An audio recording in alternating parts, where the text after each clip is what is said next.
మన దౌర్భాగ్యం, మన బిడ్డల మీద ఉండే దౌర్భాగ్యం. చూడుము నా అరచేతుల మీద, ఎవరి అరచేతుల మీద? దేవుని అరచేతిలో నువ్వు ఉన్నావు. చేతులు పెగితే జబ్బలు కొట్టాలి గట్టిగా.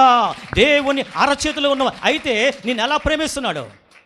దేవుని అరచేతిలో నువ్వు ఉన్నావంటే నేను ఎలా ప్రేమిస్తాడు?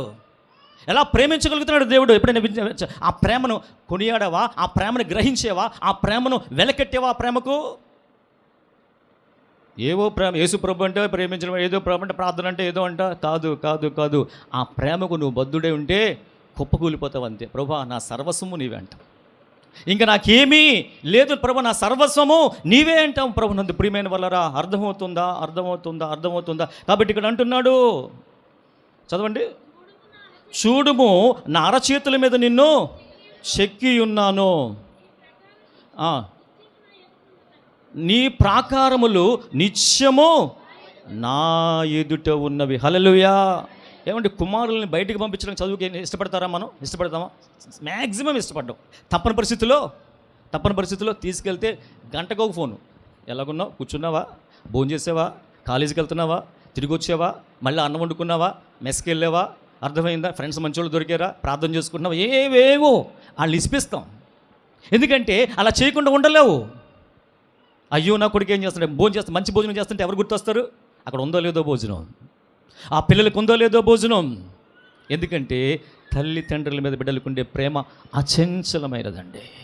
అయితే నిన్ను కొన్న తండ్రిగా ఆయనకుండే ప్రేమ ఎలాంటిదంటే, అందుకనే నువ్వు తప్పిపోతుంటే, నువ్వు జారిపోతుంటే, నువ్వు పడిపోతుంటే, నేను కాదు వద్దని నువ్వు పరిగెడుతుంటే ఎలాగ ఏడుస్తాడో అలాగ ఏడుస్తాడు దేవుడు. అయ్యో నా బిడ్డలు ఇన్ని అద్భుతాలు చేసినా, ఇన్ని ఆశ్చర్యకారాలు చేసినా అయ్యో నా వైపు చూడట్లేదని ఆయన కన్నీరు కారుస్తున్నాడు. నీ కోసము, నీ కుటుంబం కోసం, నీ బిడ్డల కోసం, ప్రభువా నీ కోసము.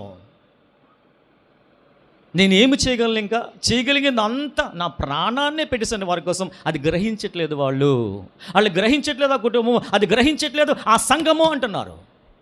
ప్రభు అంటున్నాడు, ఇగో ఇక్కడ నిలబడి పరిశుద్ధాత్మ దేవుడు 2 చేతులు చాపి ప్రయాసపడి ఏడుస్తున్నాడు, కన్ను మీదకి పెట్టుకుంటున్నాడు. అంటే ప్రభు నువ్వు నామకార్థంగా ఉంటే, నువ్వు నామకార్థమైన జీవితం జీవిస్తే, యవనస్తులారా నీ హృదయం దేవునికి ఇవ్వకపోతే ఏడుస్తున్నాడంటే, అయ్యో నా కుమారుడు ఎప్పుడు వస్తాడు?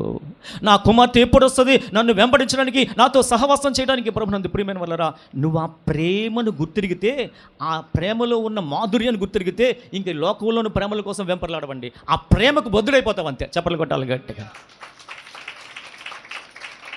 ఎక్కడ చెక్కున్నాడంట తండ్రి? అందరూ చెప్పండి. చూపించండి. ఎక్కడ? అరచేతి మీద చెక్కుకోవడం ఏంటి? ఇంక ప్లేస్ లేదా? అంటే నువ్వు కనురెప్పపాటైనా పక్కకి వెళ్ళిపోకుండా ప్రతి నిమిషం చూసుకుంటున్నాడంట నిన్ను. ప్రతి నిమిషము నిన్ను చూసుకోవడానికి ఇష్టపడుతూ